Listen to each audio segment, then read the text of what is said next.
Not progressing in Spanish because you're focusing on the wrong things. You wouldn't do squats for your abs, so why learn Spanish that way? Let me ask you a question. How do Spaniards actually speak? Do they say, hola, me gusta hablar español, hola, yo hablo español? Or do they say, hola, hablo español?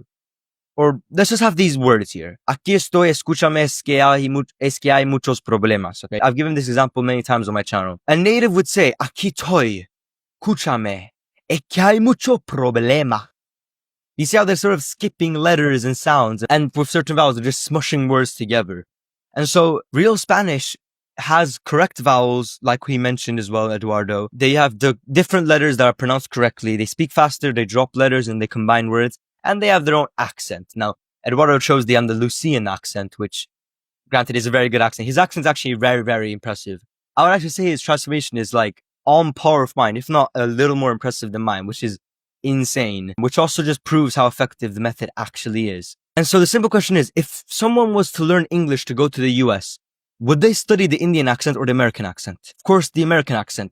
And so if we want to learn fast, real Spanish, like the real world Spanish you hear, it's the Spanish that doesn't sound like the Spanish that you read, well then of course we're going to study that Spanish. We're not going to study, hola, me gusta hablar español. He estado aprendiendo español por mucho tiempo. That's not real Spanish. That's the simulation of Spanish. It's what you think is Spanish.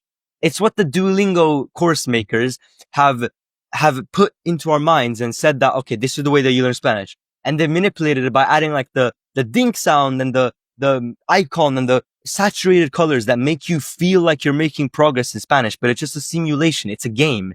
It's literally a game. Why do you think all these kids and these people are on Duolingo? Because it's a game. Like, think about it.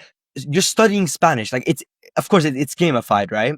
But it's a game. It's literally like the equivalent of like, you know, those Cocomelon kid games. It's the equivalent of that, where you match like letters and stuff. It's the equivalent of that. And so it makes no sense for us to study the non-native accent/speech. If you want to unlock thousands of Spanish words instantly, comment unlock and I'll send you my Spanish Cognate cheat sheet.